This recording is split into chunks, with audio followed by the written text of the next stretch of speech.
Au Sénégal, les autorités ont reçu mardi les félicitations de l'UNICEF pour avoir entamé leur campagne nationale de vaccination anti-Covid-19. À l'occasion, l'institution a insisté sur la communication et la sensibilisation pour mieux expliquer aux populations l'importance de la vaccination.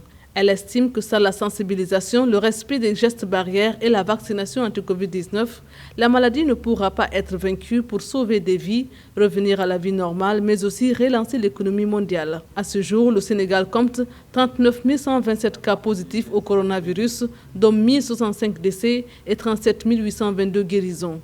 Selon le ministère sénégalais de la Santé et de l'Action sociale, près de 310 000 personnes sont déjà vaccinées contre le Covid-19.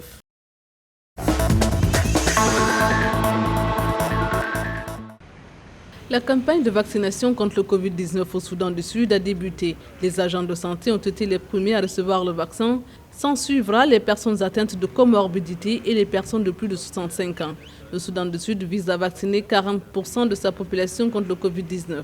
Par conséquent, la vaccination doit être effectuée par étapes au fur et à mesure que les vaccins arrivent. Le pays a déjà reçu 132 000 doses du vaccin AstraZeneca et plus de 59 000 doses de l'Union africaine. Le Soudan du Sud a jusqu'à présent signalé 10 293 infections et 113 décès.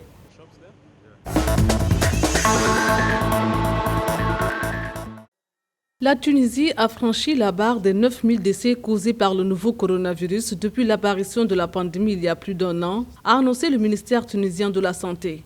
1806 nouveaux cas positifs au Covid-19 ont été signalés en 24 heures, ainsi que 46 décès supplémentaires. Le pays compte désormais 263 043 cas confirmés de Covid-19, dont 9 039 décès et 220 645 guérisons depuis le 2 mars 2020. Les autorités ont écarté la possibilité d'un éventuel retour au confinement sanitaire général en tant que mesure préventive pour freiner la propagation du variant du Covid-19 détecté en Angleterre, mais une révision des horaires de couvre-feu pourrait être appliquée.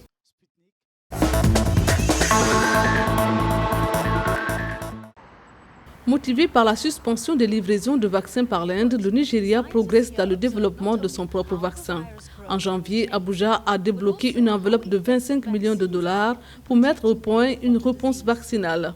2 candidats vaccins sont actuellement en cours d'élaboration selon la task force présidentielle mise en place par le gouvernement fédéral.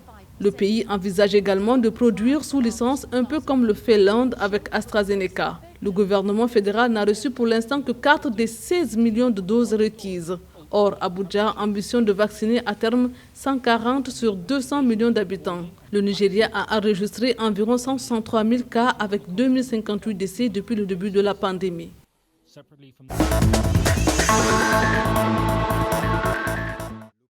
Quelques jours seulement après la vaccination du président Denis Sassou Nguesso, les centres sélectionnés à Brazzaville et à Pointe-Noire, les 2 principales villes du pays, sont pris d'assaut par la population. Ils ont le choix entre les 2 vaccins. Il y a d'une part le chinois Sinopharm et d'autre part le russe Sputnik V. Le Congo a reçu de la Chine une première cargaison de 148 000 doses de vaccins et 135 000 doses de Sputnik. Le gouvernement a confirmé une commande de 1 million de doses pour chacun de ces vaccins. Objectif, vacciner 60% de la population. Rappelons que le Congo a enregistré 136 décès sur plus de 8 000 cas de Covid-19 depuis l'apparition de la pandémie.